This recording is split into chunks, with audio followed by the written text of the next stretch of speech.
Voice of TN நடத்தும் கருத்தரங்கம் 2026 தேர்தல் அச்சுறுத்தும் மதவாத அரசியல் சூழ்ச்சி. உரையாற்றுவோர் திரு நாஞ்சில் சம்பத், வழக்கறிஞர் வாஞ்சிநாதன், திரு சதீஷ். ஒருங்கிணைப்பு திரு தமிழ் காமராசன். நாள் 5/7/2025 சனிக்கிழமை மாலை 6 மணிக்கு. இடம் அன்பகம், தேனாம்பேட்டை. அனைவரும் வருக. எப்போதெல்லாம் வடக்கிலிருந்து இந்த தமிழ் நிலத்தை மொழியால், பண்பாட்டால், அரசியலால் விழுங்கி செரிக்க ஆரிய படையெடுப்பு இங்க வருதோ அப்பெல்லாம் திராவிட பெருஞ்சுவராக எழுந்து நின்று தெற்கே ஒரு இனம், தனியே அதற்கு ஒரு குணம் என்பதை அண்ணாவும் கலைஞரும் நம் தளபதியாரும் தொடர்ந்து போராடி போராடி நிரூபிச்சுட்டே தான் இருக்காங்க. யோசிச்சு பாருங்கக்கா, இந்த போராட்டம் இன்னைக்கு நேத்துக்கு அல்ல. இளைஞர்கள் எல்லாம் சிந்தித்து பார்க்க வேண்டும். கிட்டத்தட்ட 3000 ஆண்டுகால போராட்டம். எதுக்காக இந்த போராட்டம்? ஒரு மாநிலம் தன்னுடைய இன மொழி உரிமையை இழந்தால் அந்த மாநிலத்தினுடைய அவல நிலை என்ன என்பதற்கு இந்த உலகிற்கே சாட்சியாக நின்ற மாநிலம் மணிப்பூர். அப்படிப்பட்ட நிலையை தமிழ்நாட்டில் உருவாக்குவதற்காகத்தான் சில சதிகார கூட்டங்கள் சந்தர்ப்பத்தை எதிர்பார்த்து விஷ பாம்புகளை போல் காத்து கொண்டிருக்கின்றன. அந்த ஆரியத்திற்கும் பாசிசத்திற்கும் எதிரான எதிர்ப்புணர்வு இங்க இருக்கிற ஒவ்வொருவருடைய நெஞ்சில் நெருப்பாய் இருக்கிற வரைதான் இந்த இனமும் மொழியும் நிலமும் நமக்கு சொந்தம். அதற்கான படைவரிசை போன்றதுதான் இந்த திராவிட இயக்கம். இந்த திராவிட போர் படையோட வலிமையை மேலும் வலுப்படுத்துவதற்காகத்தான் நம்முடைய முதல்வர் அவர்கள் ஒரு முக்கியமான முன்னெடுப்பு, ஓரணியில் தமிழ்நாடு அப்படின்ற முயற்சியை முன்னெடுத்திருக்கிறார். இது இந்த திராவிட முன்னேற்ற கழகத்திற்கு உறுப்பினர்களை சேர்க்கிற கூட்டத்தின் இல்லாம தமிழ் மக்கள் மீது, தமிழ் மொழியின் மீது, தமிழ் பண்பாட்டின் மீது ஏவப்படுகிற சர்வாதிகாரத்திற்கு எதிராக மக்களை ஒன்று சேர்க்கிற ஒரு மானமுள்ள முயற்சி. நம்முடைய குழந்தைகளோட படிப்புக்காக பணம் தராத ஒன்றிய பாஜகவை எதிர்த்து போராட வாருங்கள் என்று அழைக்கிறோம். நம்முடைய விவசாயிகளுடைய 100 நாள் வேலைக்கு நிதியை தராம ஊர் ஊரா சுத்திட்டு இருக்க பிரதமரை கேள்வி கேட்க வாருங்கள் என்று அழைக்கிறோம். கீழடி நம் தாய்மடி. நம்ம மட்டும்தான் பேசிட்டு இருந்தோம் தமிழருக்கான அருமை பெருமைகளை. இன்று ஆய்வின் மூலமாக இந்த உலகத்தையே பேச வைத்தது மண், அந்த கீழடி மண். அதனுடைய முடிவுகளை வெளிவிடாம தடுத்து கொண்டிருக்கின்ற தடியர்களை கேள்வி கேட்க வாருங்கள் மக்களே என்று அழைக்கின்றோம். இன்னைக்கு நம்ம எல்லாத்துலயும் நம்பர் 1. இந்த உயரத்தை நாம் அடைந்திருப்பதற்கும் வேலை வாய்ப்பு கிடைப்பதற்கும் ஒரு முக்கியமான காரணம் என்ன? ஆங்கில அறிவு. இதை சாத்தியமாக்கியது அண்ணா அவர்களுடைய இருமொழி கொள்கை. அந்த இருமொழி கொள்கையை சிதைப்பதற்காக சில சின்ன புத்திக்காரர்கள் வேலை செய்து கொண்டிருக்கிறார்கள். அவர்களோடு எதிர்த்து போராட வாருங்கள் மக்களே என்று அழைக்கின்றோம். இந்தியை திணித்து சமஸ்கிருதத்திற்கு அதிக நிதியை ஒதுக்கி தமிழை அழிக்க நினைக்கின்ற தற்குறிகளுக்கு எதிராக போராட வாருங்கள் என்று அழைக்கிறோம்.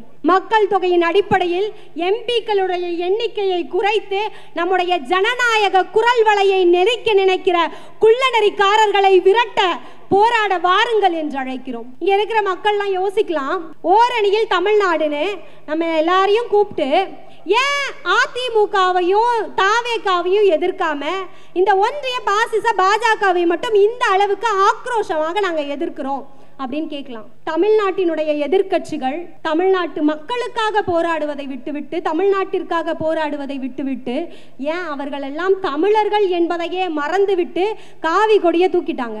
தமிழ்நாட்டின் எதிர்க்கட்சியினருக்கு பாசிச காவி நோய் பிடித்திருக்கிறது. அப்ப நோய் பிடிச்சிருக்குன்னா நம்ம அந்த நோயாளிகளோடு போராடுவோமா, இல்ல அந்த காவி பாசிச நோயோடு போராடுவோமா? அந்த நோயோடு போராடி அந்த நோயை தமிழ்நாட்டு மண்ணிலிருந்து விரட்டுவதற்காக ஓரணியில் வாருங்கள் மக்களே என்று அழைக்கின்றோம். மறைமுகமாக மனு தர்மத்தை கொண்டு வந்து ஜாதி மத வேறுபாடுகளால் மக்களை பிளந்து ஆட்சி செய்கின்ற இந்த ஒன்றிய பாசிச பாஜகவை எதிர்த்து பிறர் போக்கும் எல்லா உயிருக்கும் பிறப்பின் அடிப்படையில் அனைவரும் சமம் என்று சொன்ன வள்ளுவனின் பெயரால் ஓரணியில் தமிழ்நாடு என்று உங்களை அழைக்கின்றோம். இது மட்டுமா? யோசிச்சு பாருங்க, இங்க இருக்கிற எல்லாருமே மழை புயல் வெள்ளம்னு நம்ம பாதிச்சு தத்தளித்துட்டு இருக்கும்போது நமக்கு எந்த உதவியுமே செய்யல. நமக்காக ஒரு நிதியை கூட தராம பாதகம் செய்த அந்த ஒன்றிய பாஜகவை பாதகம் செய்பவர்களை கண்டு பயம் கொள்ளல் ஆகாது பாப்பா, மோதி மிதித்து விடு பாப்பா, அவர்கள் முகத்தில் காரி உமிழ்ந்து விடு பாப்பா என்று சொன்ன பாரதியின் பெயரால் ஓரணியில் தமிழ்நாடு வாருங்கள் என்று அழைக்கின்றோம் உங்களை. பெண்களுக்கு எதிராக எல்லா குற்றங்களையுமே செய்து கொண்டிருக்கின்ற அந்த பாஜகவின் குணத்தை தோலுரித்து காட்டுவதற்காக, தமிழ்நாட்டு பெண்களுக்காக, பெண் சுதந்திரத்திற்காக, பெண் சமத்துவத்திற்காக தன் வாழ்நாள் எல்லாம் பாடுபட்ட பேரன்பாளர் பெரியாரின் பெயரால் ஓரணியில் தமிழ்நாடு வாருங்கள் என்று அழைக்கின்றோம். ஒரு சின்ன நிகழ்வு. திருவாரூர் ஆற்றுல சின்ன பசங்கள்லாம் நீச்சல் அடிச்சு விளையாடிட்டு இருக்காங்க குளத்துல. அப்போ அவங்களுக்குள்ள ஒரு போட்டி, யாரு முதல்ல இந்த கரையில இருந்து அந்த கரையை போய் தொடுறாங்க அப்படின்னு. அந்த சிறுவர்கள் நீச்சல் அடிக்க ஆரம்பிக்கிறாங்க. பாதி தூரம் நீந்தினதுக்கு அப்புறம் ரொம்ப களைப்பாயிடுறாங்க. அப்போ ஒரு சிறுவன் சொல்றான், இதுக்கு மேல நீந்த முடியாது, திரும்பி போயிடுவோம்.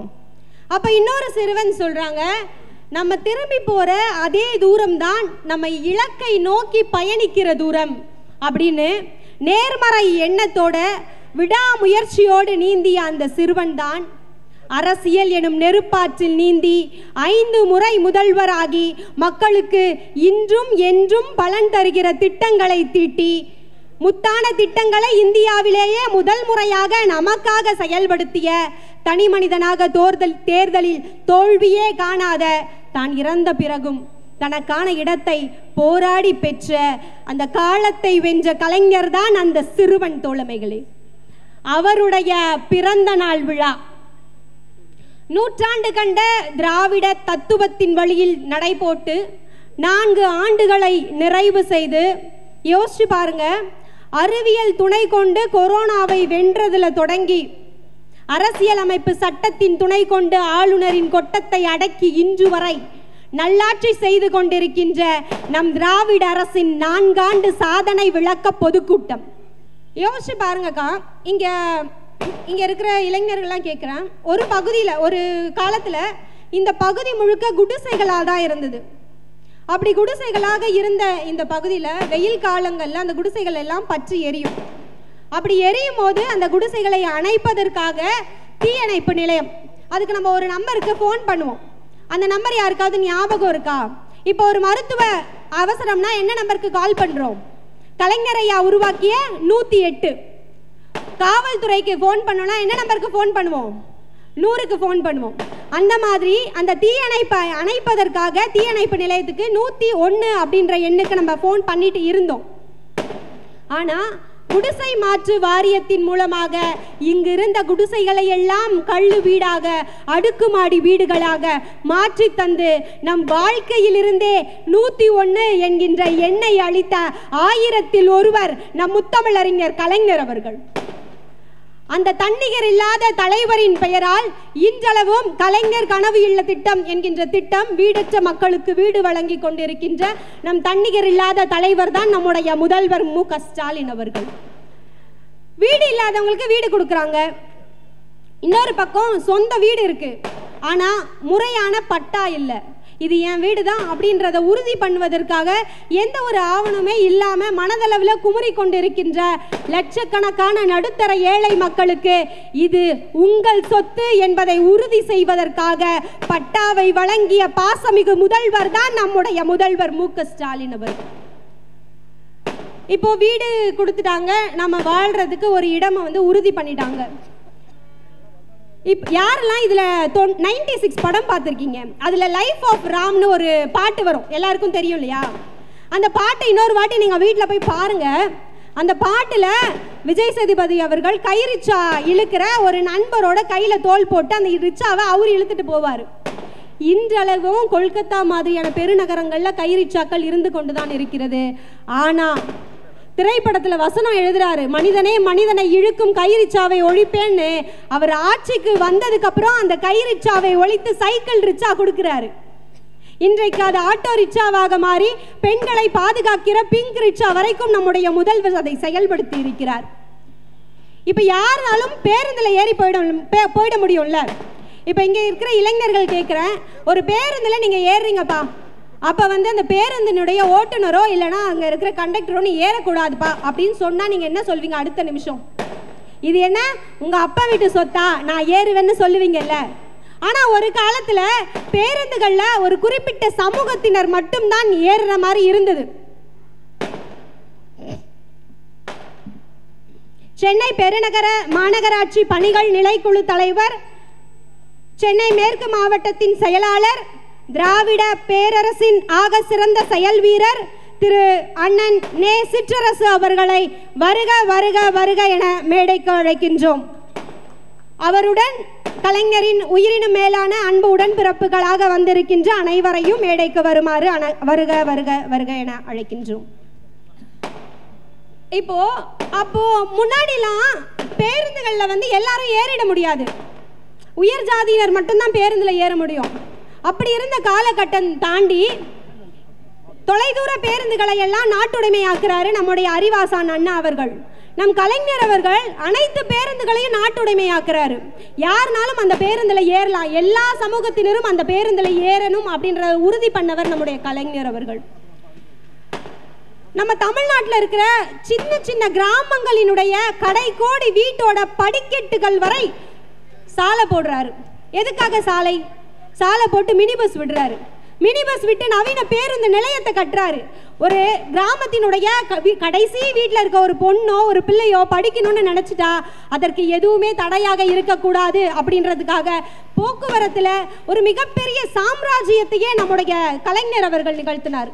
அவ்வளோதான்ப்பா, இதுக்கு மேலே போக்குவரத்தில் செய்யறதுக்கு வேற சாதனையே இல்லை அப்படின்னு இந்த உலகம் இயங்கிக் கொண்டிருக்கும் போதுதான் 2021 நம்மளுடைய முதல்வர் அவர்கள் முதல்வராக பதவி ஏற்கிறார். அவர் போடுற முதல் கையெழுத்து விடியல் பயண திட்டம்.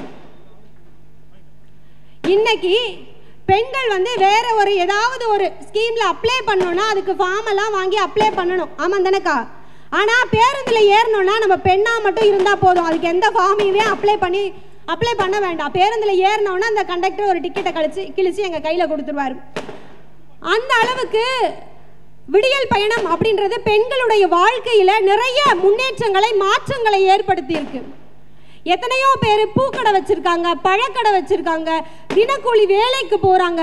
அப்படி போகிறவங்களுக்கு நீங்கள் யோசிச்சு பாருங்கள். முன்னாடிலாம் ஒரு அக்கா பூக்கடை வச்சுருக்காரு. அந்த அக்கா என்ன பண்ணுவாங்க, பூவை வந்து காலையில் வாங்கிட்டு வந்து வச்சு சாயந்தரம் வரையும் விற்பாங்க, மறுநாள் காலையில் போவாங்க. ஆனால் இப்போ நடுவில் எப்போ காலி ஆனாலுமே அந்த அக்கா பக்கத்தில் இருக்கிற கோயம்பேடுக்கு பஸ் ஏறினாங்களா போனாங்களா வாங்கிட்டு வந்து அவங்களோட வியாபாரம் செய்யலாம். அதே மாதிரி எங்கள் வீட்டு பக்கத்தில் இருக்கிற ஒரு அக்கா எப்போவுமே கோயம்பேடு வரைக்கும் வருவாங்க, பஸ்ஸில் தான் வருவாங்க காலையில் எழுந்து. அவங்க பொண்ணு எப்போயாவது மாதத்துக்கு ஒரு தடவை அவங்கள பார்க்குறதுக்காக வீட்டுக்கு வரும். வீட்டுக்கு வந்து, ஏம்மா நீ எங்கள் வீட்டை தாண்டி தான் நீ வேலைக்கு போகிற, ஒரு வாட்டியாவது என்னை வந்து பார்த்துட்டு போகலாம்ல, என் பிள்ளைங்களை வந்து பார்த்துட்டு போகலாம்ல, ஏன் அவங்களுக்கு பேர பிள்ளைங்கன்னா இஷ்டமே இல்லையா அப்படின்னு சண்டை போட்டு போவோம் அவங்க பொண்ணு. இப்போது இந்த விடியல் பயணம் வந்ததுக்கப்புறம் அந்த அக்கா வேலைக்கு போகிறாங்க. வேலையை முட்டு வரும்போது அந்த பொண்ணு வீட்டில் இறங்கி பொண்ணை போய் பார்த்துட்டு பேர பிள்ளைங்களை பார்த்துட்டு இன்னொரு பஸ்ஸை பிடிச்சி வராங்க. அந்த அளவுக்கு ஒவ்வொருத்தரோட வாழ்க்கையிலும் இந்த விடியல் பயணம் அப்படின்றது நிறைய மாற்றங்களை ஏற்படுத்தி இருக்கு. இப்போ இங்கே பக்கத்தில் பேருந்து நிலையம் இருக்குது. நான் இங்கே வந்து உட்காந்தோன்னே அந்த அக்காட்ட கேட்டேன், என்னக்கா இங்கேருந்து நிறைய பசங்க வந்து பேக் மாட்டிட்டு போகிறாங்களே என்னன்னு கேட்டேன். அதுக்கு அந்த அக்கா சொன்னாங்க, பக்கத்தில் பேருந்து நிலையம் இருக்குமா, வேலை முடிச்சுட்டு போகிற பிள்ளைங்க இல்லை கல்லூரிக்கோ இல்லை படிப்புக்கோ எதுக்கோ வெளியில் போயிட்டு போகிற பிள்ளைங்க போகிறாங்க அப்படின்னு சொன்னாங்க. யோசிச்சு பாருங்க, படித்துட்டு வீட்டில் வேலைக்காக வாய்ப்பை தேடி இருக்கிற அந்த பெண்களுக்கு இந்த இலவச விடியல் பயணம், கட்டணமில்லா பயணம்ன்றது அவர்களுடைய வாழ்க்கைக்கான துருப்பு சீட்டு. என்னுடைய தோழி ஒருத்தி, நாங்கள் இன்ஜினியரிங் படிச்சுட்டு வீட்டில் இருந்தோம், எனக்கு வேலை கிடைக்கிறதுக்காக. அப்போ அவங்க வீட்டில் வந்து, நீ டெய்லி வந்து இன்டர்வியூன்னு போகிற, ஆனால் உனக்கு வேலை கிடைக்க மாட்டேங்குது, போயிட்டு வர அந்த செலவு மட்டும்தான் நீ வேஸ்ட் பண்ணுற, நிஜமாவே நீ இன்டர்வியூக்கு தான் போறியா இல்லை அந்த காசை வாங்கிட்டு போய் ஏதாவது பண்ணுறியா அப்படின்னு அவங்க அம்மா, இதுக்கப்புறம் நீ இன்டர்வியூக்கெலாம் போவேனா, வீட்டில் உட்காந்து அவங்க வந்து என்ன பண்ணுவாங்க, வீட்டிலனா டெய்லி அந்த கடைகளில் விற்கிற அந்த ₹1 டப்பா இருக்குல்ல, அதை மூடி போட்டு கொடுப்பாங்க. அப்படி போட்டு கொடுத்தாங்கன்னா அவங்களுக்கு தினசரி அவங்க எவ்வளோ டப்பாவுக்கு வந்து மூடி போடுறாங்களோ அதுக்கு ஏற்ற மாதிரியான காசு வந்து அவங்களுக்கு கிடைக்கும். நீ டெய்லி என்கிட்ட இன்டர்வியூன்னு போய் சொல்லிட்டு காசை வாங்கிட்டு போகிற, அதுக்கு பதிலாக நீ எனக்கு அந்த வேலையை பண்ணனா எனக்கு ஒரு ₹100 ₹200 வரும், நீ இன்டர்வியூக்கு போவேணா அப்படின்ட்டாங்க அவங்க அம்மா. ஒரு நாள் எங்களுடைய பேராசிரியர் ஃபோன் பண்ணுறாரு. ஃபோன் பண்ணி, உங்களுக்கு இந்த அரசு இலவசமாக பேருந்து விட்டுருக்கு, கட்டணமில்லாத பயணம் விட்டுருக்கு, ஒரு 4-5 இன்டர்வியூக்காவது போயிட்டு வா அப்படின்னு சொன்னார். அவங்க அம்மா கிட்டேயும் சொன்னார். சரி, ஓகே, நம்ம போவோம். அந்த பிள்ளையும் தொடர்ந்து 10 இன்டர்வியூ அட்டன் பண்ணா. யோசிச்சு பாருங்க, டெய்லி கிளம்பி போயிடுவா. 10 இன்டர்வியூ அட்டன் பண்ணா நல்லபடியாக அவளுக்கு வேலை கிடச்சிது. அவங்களுடைய வீட்டினுடைய சூழல் அப்படியே மாறி போச்சு. அந்த பொண்ணு வேலைக்கு போய் மாதம் சம்பளம் வாங்கணும்னா என்ன பண்ணியிருப்பா? ஒரு 4 ட்ரெஸ் எடுத்திருப்பாளா, நல்லா ஒரு பேக் வாங்கியிருப்பாளா, ஒரு ஸ்லிப்பர் வாங்கியிருப்பாளா? அப்போ அது வாங்கும் போது இந்த மாதிரி எத்தனை பேர் செய்யும் போது அந்த துணிக்கடை வியாபாரம் ஆச்சா, அந்த ஸ்லிப்பர் கடை வியாபாரம் ஆச்சா, அந்த ஹேண்ட்பேக் கடை வியாபாரம் ஆச்சா? இப்போ அந்த துணிக்கடைக்காரன் என்ன பண்ணுவான்? அடுத்து ஒரு போர்டு போடுவான், வேலைக்கு ஆட்கள் தேவை அப்படின்னு. ஒரு சின்ன விடியல் பயண திட்டம் இந்த சமூகத்தில் எவ்வளவு பெரிய மாற்றத்தை ஏற்படுத்துது அப்படின்றத நினைத்து ஏற்படுத்திய தலைவர் தான் நம்முடைய முதல்வர் அவர்கள்.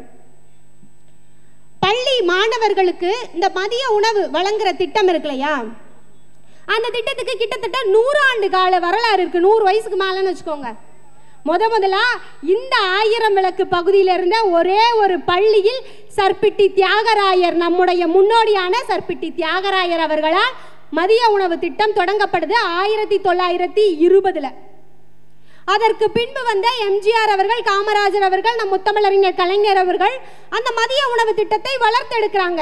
மேலே மேலே அதுக்கான அடிஷ்னல் இதை ஆட் பண்ணி அந்த மதிய உணவு திட்டத்தை வளர்த்து, எதுக்கு? எல்லாருக்கும் கல்வி கிடைக்கணும், குழந்தைங்க படிக்கணுன்றதுக்காக. இப்போ இதே 1000 விளக்கு தொகுதி தந்த நம் அற்புத விளக்கு முதல்வர் மு.க. ஸ்டாலின் அவர்கள் காலை உணவு திட்டத்தையும் சேர்த்து தந்து அந்த திட்டத்தின் நோக்கத்தை முழுமையடைய செய்திருக்கிறார். பசியோட இருக்கிற ஒரு குழந்தை எப்படி முழுமையான கல்வி அறிவை பெற முடியும்? காலையில் அந்த உணவு அப்படின்றது வீட்டில் அம்மாக்கள் வந்து காலையில் எழுந்து செய்கிற அந்த உழைப்போ அப்படி இல்லை அந்த பணமோ சம்பந்தப்பட்டதையும் தாண்டி நேரம் சம்பந்தப்பட்டது. இவ்வளவு நுணுக்கமாக ஒரு தலைவரால் சிந்திக்க முடியும்னா தாயுள்ளம் கொண்ட தலைவரால் மட்டும்தான் இது சாத்தியம். அவர்தான் நம்முடைய முதல்வர் அவர்கள். மகளிரை நம்பி மகளிருக்காக மகளிருக்கு மதித்த ஒரே தலைவர் நம்முடைய முத்தமிழறிஞர் கலைஞர் அவர்கள். யோசிச்சு பாருங்கக்கா, முன்னாடிலாம் இப்போ இந்த பகுதியிலேயே வச்சுக்கலாமே, ஒரு குழு ஆரம்பிக்கிறாங்க.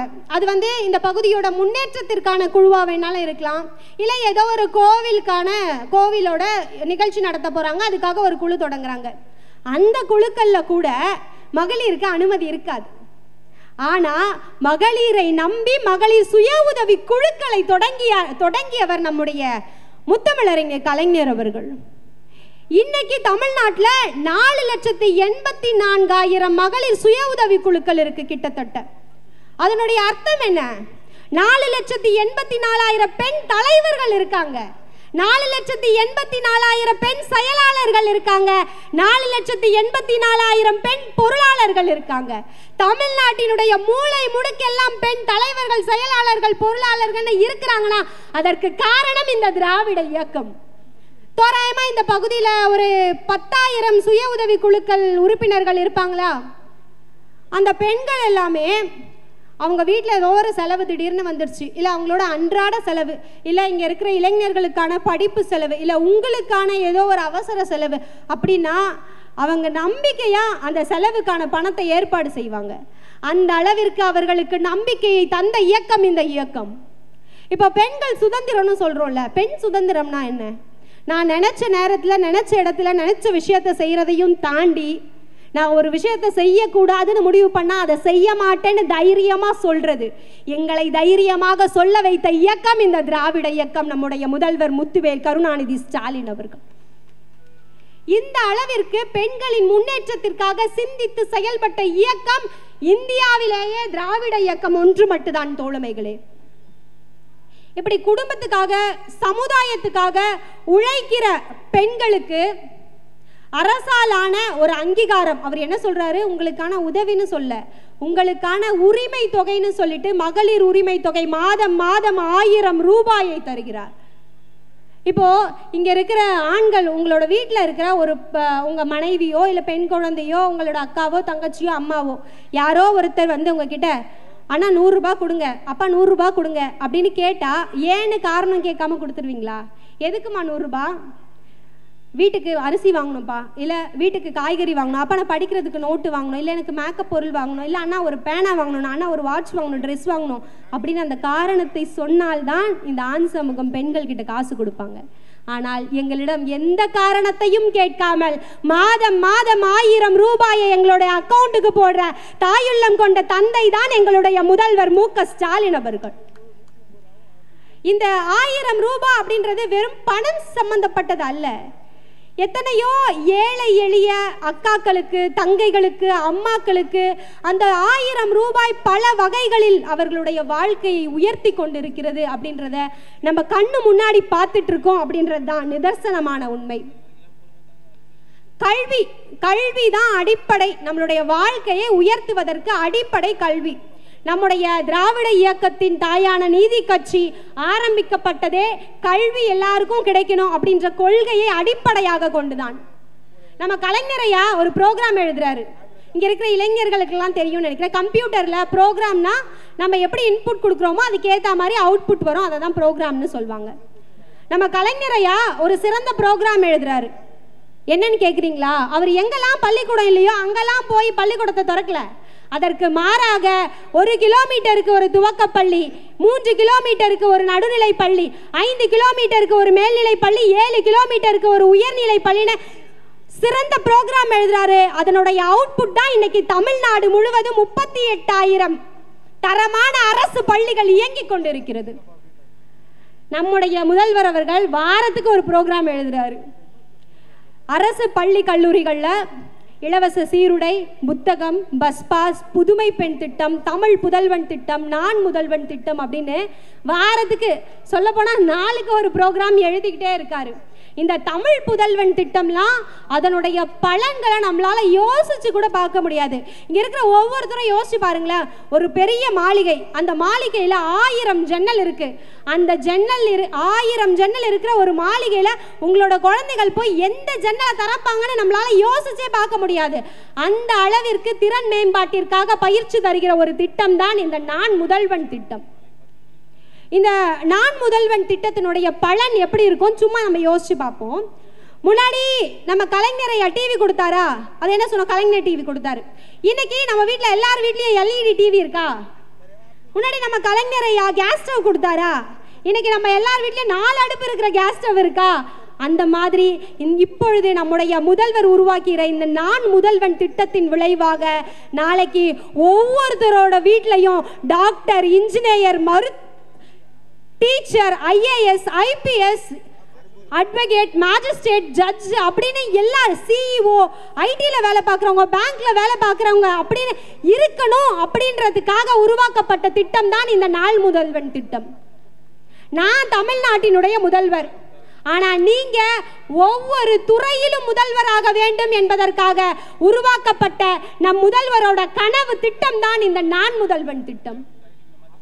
இப்படி நம்மளுடைய மக்களோட எல்லா தரப்பினர்களுக்கும் ஏற்ற மாதிரி திட்டங்களை பார்த்து செய்யற ஒரு இயக்கத்தை, ஒரு அரசை இந்தியாவில் வேற எங்கேயாவது நம்மளால பார்த்துட முடியுமா? அதுதான் இந்த திராவிட இயக்கம். எந்த பெண்ணா வேணாலும் இருக்கலாம். அது திராவிட இயக்கத்தை ஏற்றுக்கிற பெண்ணா இருந்தாலும், இல்லை ஏற்றுக்காத அந்த கொள்கைகளை ஏற்றுக்காத பெண்ணா இருந்தாலும், யாரா இருந்தாலும், ஆனா தமிழ்நாட்டில் இருக்க ஒவ்வொரு பெண்ணுமே போற்றி வளர்த்தெடுக்க வேண்டிய இயக்கம் இந்த திராவிட இயக்கம் என்பதுதான் நிதர்சனம் தோழமைகளே. ஒரு தடவை ஒரு சின்ன நிகழ்வு. கலைஞர் ஐயா அவரை ஒருத்தர் பார்க்குறாரு. அதாவது தலைமைச் செயலகத்தில் உயர் பதவியில் இருக்கிற ஒருத்தருக்கு திடீர்னு உடம்பு முடியல. அவரை தனியார் மருத்துவமனையில் அனுமதிக்கிறாங்க. கிட்டத்தட்ட 15 லட்சம் ரூபாய் அவருக்கு அப்பவே செலவாகுது. இதை கலைஞர் ஐயா கிட்ட தெரியப்படுத்துறாங்க. தெரியப்படுத்தினோன்னா அவர் என்ன சொல்றாரு? அந்த தனியார் மருத்துவமனைக்கான செலவில் ஒரு தீர்மானம் போட்டு அவங்களுக்கு உதவி பண்றாரு. உதவி பண்ணதோட அவர் நிற்கல. யோசிச்சு பாருங்க, ஒரு முதல்வர், ஒரு கலைஞர் யோசிக்கிறாரு. உதவி பண்ணதோட நிற்காம இவருக்கு என்ன தெரியும், அதனால என்னை பார்த்துட்டாரு, என்னை தொடர்பு கொள்ள முடியாம இருக்கிற என் தமிழ்நாட்டு மக்கள் ஒரு கடைக்கோடியில் இருந்தா அவனுக்கு உதவி தேவைப்பட்டா எப்படி என்ன தொடர்பு கொள்வான், அவங்களுக்கு நான் எப்படி உதவி பண்றது அப்படின்றதுக்காக கலைஞரையா கொண்டு வந்த திட்டம் தான் கலைஞர் காப்பீட்டு திட்டம். இன்றைக்கு கோடிக்கணக்கான மக்கள் அந்த திட்டத்தின் மூலமாக பலனடைந்து நம்மோடு வாழ்ந்து கொண்டிருக்கிறார்கள் அப்படின்னு நினைக்கும் போது நம்முடைய ஆரோக்கியத்தில் ஒரு அப்பா அம்மா எந்த அளவிற்கு அக்கறை எடுத்துக்கொள்வாங்கோ அதே அளவிற்கு அக்கறை எடுத்துக்கொண்ட ஒரு தலைவர் நம்முடைய தலைவர் முத்தமிழறிஞர் அவர்கள். இன்றைக்கு நம்முடைய முதல்வர் அவர்கள் மருத்துவத்துறையில எத்தனையோ திட்டங்களை கொண்டு வந்திருக்காரு. அதெல்லாம் நான் மருத்துவத்துறைய அப்படின்னு மட்டும் பட்டியல் போட்டாலே எனக்கு 24 மணி நேரங்கள் பத்தவே பத்தாது. அந்த அளவிற்கு ஒவ்வொரு துறையிலும் பார்த்து பார்த்து திட்டங்களை செயல்படுத்துகிற இயக்கம் இந்த திராவிட இயக்கம். இறுதியாக இப்போ நம் கலைஞர் ஐயா நம்முடைய முத்தமிழ் அறிஞர் கலைஞர் ஐயா அவர்களுடைய தவ புதல்வன் நம்முடைய முதல்வர் மு.க. ஸ்டாலின் அவர்கள் தொடங்கி வைத்த ஓரணியில் தமிழ்நாடு. எப்போதெல்லாம் வடக்கிலிருந்து இந்த தமிழ் நிலத்தை மொழியால் பண்பாட்டால் அரசியலால் விழுங்கி செரிக்க ஆரிய படையெடுப்பு இங்க வருதோ அப்பெல்லாம் திராவிட பெருஞ்சுவராக எழுந்து நின்று தெற்கே ஒரு இனம் தனியே அதற்கு ஒரு குணம் என்பதை அண்ணாவும் கலைஞரும் நம் தளபதியாரும் தொடர்ந்து போராடி போராடி நிரூபிச்சுட்டே தான் இருக்காங்க.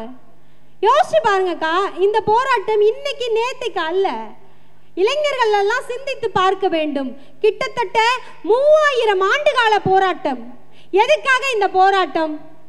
ஒரு மாநிலம் தன்னுடைய இன மொழி உரிமையை இழந்தால் அந்த மாநிலத்தினுடைய அவல நிலை என்ன என்பதற்கு இந்த உலகிற்கே சாட்சியாக நின்ற மாநிலம் மணிப்பூர்.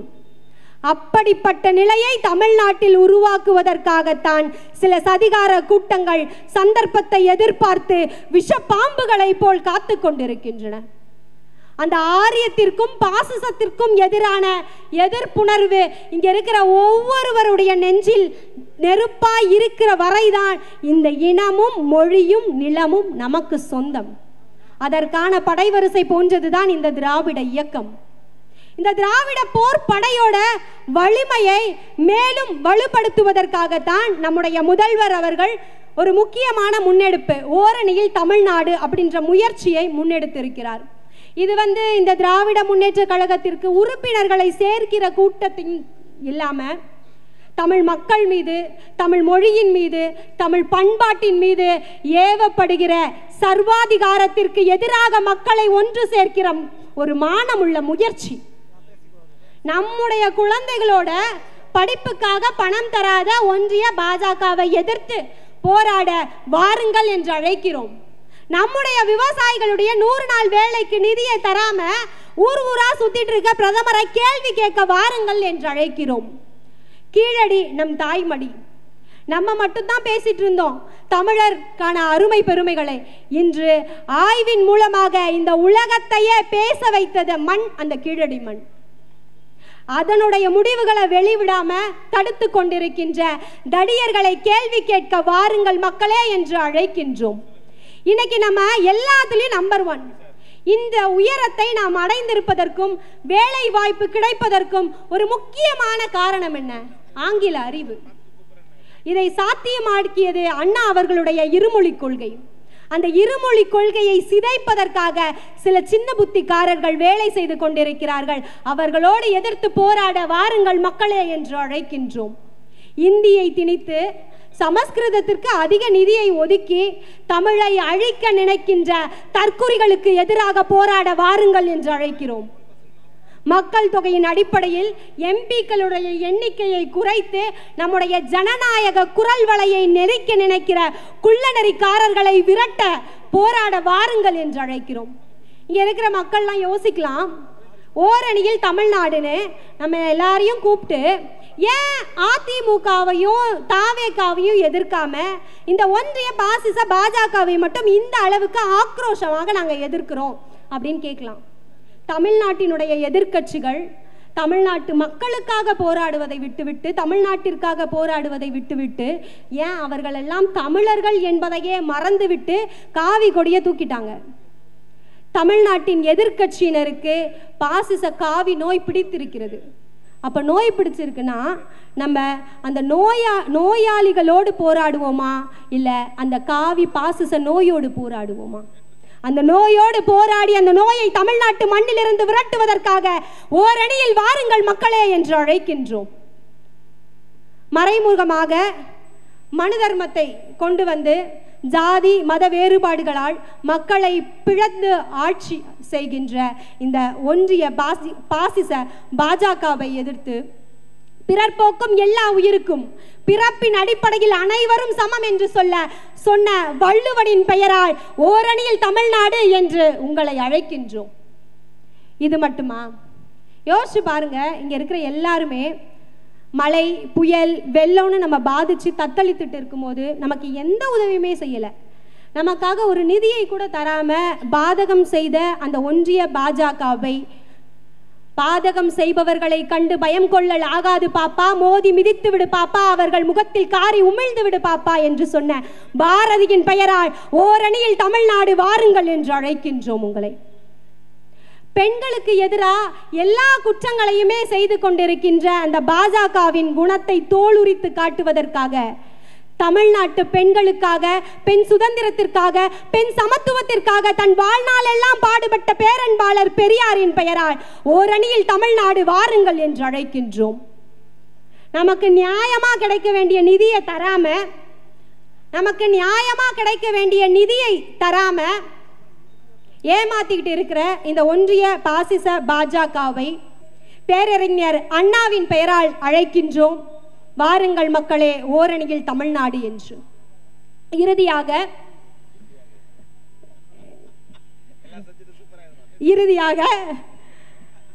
கடைசியா ஒரு பாயிண்ட் சொல்லி முடிச்சுக்கிறேன். நம்ம பெரியார சொல்லிட்டு அண்ணாவை சொல்லிட்டு நம்ம கலைஞரை சொன்னா நல்லா இருக்குமா? நீங்களே சொல்லுங்க. கல்வி யோசிச்சு பாருங்க, உங்களுக்கெல்லாம் எதுக்கு கல்வி?